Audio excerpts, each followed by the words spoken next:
Bisa kita lanjutkan perbincangan, Prof. Sadik. Tadi kita berbicara sebelum jeda mengenai tadi Romo etika bagi-bagi jabatan, mengenai pilkada lawan kota kosong. Ini Prof. Sadik seperti apa menanggapinya, terutama mungkin evaluasi dari kepemimpinan parpol itu sendiri? Nah, tugas parpol kan juga adalah menciptakan pemimpin, ya, rekrutmen kader. Nah, permasalahan di Republik kita ini, parpol ini tidak mampu menemukan seorang pemimpin yang baik, gitu ya. Tidak, kenapa dia tidak bisa menemukan pemimpin yang baik? Karena sistem yang kita pakai. Smart people in the stupid system, he becomes stupid. Stupid people in the smart system, he becomes smart. So demokrasi sebenarnya itu adalah reasonable, sesuatu yang masuk akal. Kenapa demokrasi dipakai di Eropa, di Amerika? Karena masuk di akalnya. Bahwa sistem inilah yang bisa melanggengkan nilai-nilai kehidupan di planet bumi ini. Gak masuk akal kalau dalam satu kabupaten kota kok cuma satu pemimpinnya yang akan dipilih. Pasti di sana banyak orang jadi pemimpin, yang bisa jadi pemimpin. Tetapi karena sistem yang dipakai ini membuat dia cuma satu yang tampil. Kalau perlu, saya mau katakan begini. Persyaratan menjadi negara yang maju adalah kita perlu yang namanya demokrasi. Demokrasi ini adalah satu kebebasan.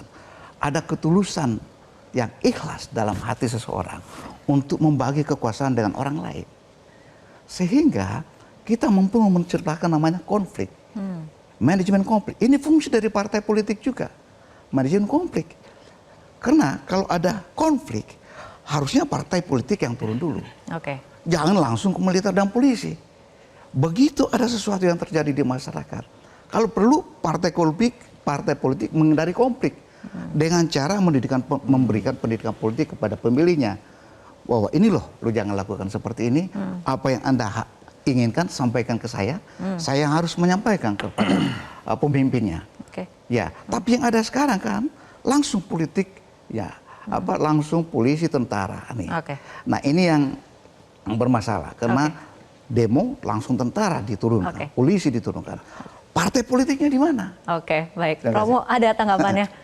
Ya, saya hanya mau menegaskan kembali kalau ada kota kosong itu sebetulnya sudah suatu pengkhianatan terhadap demokrasi. Karena partai-partai yang menjamin hanya ada satu tempat membuat masyarakat tidak bisa memilih. Pasti dalam masyarakat, di dalam setiap provinsi, di kabupaten, ada beberapa orang yang mau, mungkin juga sanggup, biar kami, rakyat, memilih. Jadi itu ditutup dengan suatu peraturan yang tidak memungkinkan dua orang dipasang.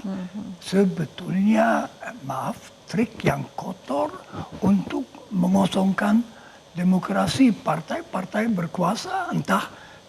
Jangan heran lalu kalau masyarakat ada yang mengira itu karena mereka dapat keuntungan finansial atau sebagainya. Jadi lalu menjadi buruk. Itu yang dimaksud demokrasi merosot menjadi oligarki dan sebagainya. Permulaan semacam korupsi politik. Baik, kita bergeser ke topik berikutnya mengenai apakah sistem demokrasi kita sudah membuka ruang partisipasi politik rakyat. Kita akan lihat bersama hasil pollingnya. Sistem demokrasi apakah sudah membuka ruang partisipasi politik rakyat? Dan 87% mengatakan ini belum seperti itu. Saat berbagai negara dengan demokrasi yang sehat menghadapi rendahnya partisipasi pemilih, demokrasi Indonesia yang disebut cacat mencapai lebih dari 81%, namun tidak ada ruang partisipasi politik rakyat pasca pencoblosan. Padahal perumusan kebijakan dalam iklim demokrasi semestinya inklusif, mekanisme konvensi sebagai penjaringan calon pemimpin yang lebih demokratis juga belum menjadi tradisi. Silakan tanggapannya mungkin dari Prof. Sadik terlebih dahulu. Jadi seseorang itu kalau mau menjadi pemimpin, dimotivasi oleh keinginan berkuasa, pasti berbeda kalau seseorang yang mau jadi pemimpin dengan motivasi mau jadi pelayan, services. Orang yang motivasinya mau jadi berkuasa biasanya sangat takut kehilangan kekuasaan. Dan segala cara dipakai untuk memperoleh kekuasaan itu. Oke. Tanpa malu pun juga dia. Tapi kalau niatnya, motivasinya mau jadi melayani, dia akan hati-hati dan tidak terlalu takut kehilangan kekuasaan bila dia berkuasa. Karena pada saat itulah dia mempraktekkan namanya the highest level of leadership. Kepemimpinan tingkat tinggi yang memberikan pertama, put people first. Tempatkanlah rakyat di atas segala-galanya, di atas kepentingan kelompok, apalagi kepentingan pribadi. Nah ini. Tapi kalau dia dimotivasi oleh keinginan berkuasa, yakin dan pasti tidak akan mungkin bisa mengimplementasikan the highest level of leadership itu. Nah ini saya melihat di sini kita punya sistem partai politik belum mampu menemukan itu. Jadi kan ada namanya smart city, harusnya ada smart system juga yang kita bangun supaya sistem kita ini baik, cerdas. Kita harus hati-hati dengan sistem politik di negara komunis dan negara demokrasi. Ini yang berbahaya ya. Kalau sistem politik di negara demokrasi itu kan dia pendekatan dari bawah ke atas. Demokrasi. Tapi kalau komunis dari atas ke bawah. Dia mengontrol semua kehidupan dan menghimpun semua kekuatan itu dalam satu. Sehingga memonopoli kehidupan dalam segala aspek secara monolitik. Ini berbahaya. Mas Hensat? Gini, ini menurut saya, ini mohon maaf ya. Kan ada buku tuh Prof yang nulis William Bloom. Ya, dia bilang begini, dosa terbesar Amerika Serikat itu adalah mengekspor demokrasi ke negara-negara yang belum siap berdemokrasi. Menurut saya salah satunya Indonesia tuh. Sehingga Indonesia ini menerjemahkan demokrasinya sendiri gitu. Jadi demokrasinya itu masih dicari-cari tuh di Indonesia. Misalnya nih Prof ya, oposisi. Memang nggak ada di Indonesia oposisi itu, adanya di kekuatan di luar partai. Tapi kan kalau kemudian rakyat tidak puas, dibantu oleh partai oposisi memberikan kritikan-kritikan ke penguasa, ke pemerintah, harusnya kan oposisinya naik suaranya. Di Indonesia kan enggak. Oposisi ya udah derita lo aja gitu, begitu masuk ke pemilu nggak banyak juga dipilih. PKS misalnya, naik kursinya cuma 3. Demokrat turun, padahal sepanjang 2019 sampai 2024 kerap memberikan masukan kritis kepada pemerintah kan. Demokrat oke lah di ujung-ujung kemudian masuk ke pemerintahan, tapi kan udah telat juga di ujung-ujung. Jadi artinya demokrasi di Indonesia masih mencari celah dan mencari bentuk sebetulnya. Dicari yang legal, harus legal pokoknya.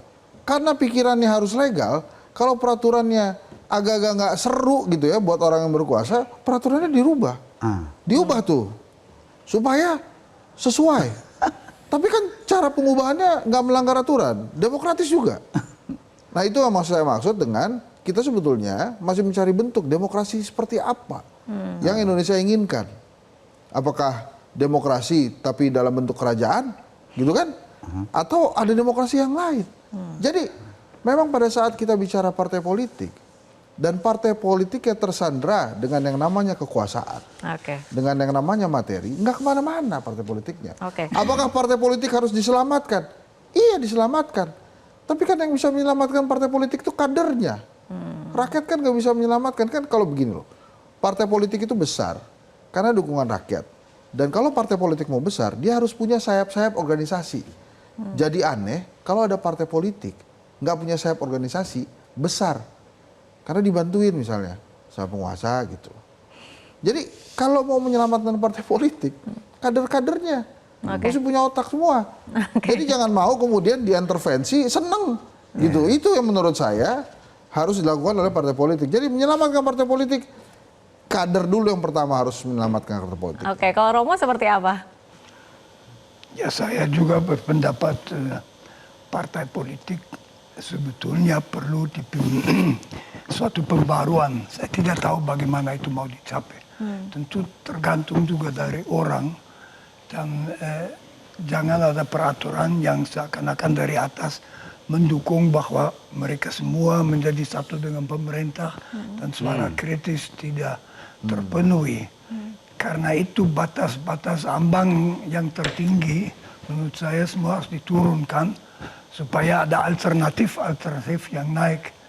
Tentu dalam demokrasi penting bahwa kita mempertahankan yang sekarang masih ada meskipun ada usaha mengurangi, yaitu kebebasan demokratis, kebebasan menyatakan pendapat, kebebasan berkumpul, kebebasan mengkritik. Itu sangat penting untuk pembentukan public opinion tentang yang kita punya pemerintah dan tekanan seperlunya, itu saja.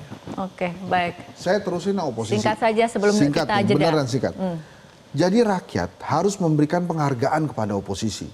Dengan apa? Kasih suara yang banyak biar mereka bisa memimpin negeri ini. Oke. Sebetulnya itu pernah dilakukan pada saat PDI Perjuangan, oposisi dari SBY, Gerindra, oposisi dari SBY, dari Demokrat, akhirnya ada reward dari rakyat. PDI Perjuangan bisa memunculkan Jokowi berkuasa.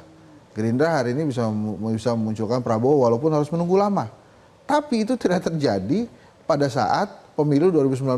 Oke. Demokrat dan PKS nggak dapat reward dari rakyat. Oke, baik Bapak-Bapak. Kita akan lanjutkan lagi perbincangan, tapi kita ikuti jeda berikut terlebih dahulu. Jelajahi cara baru mendapatkan informasi. Download Metro TV Extend sekarang.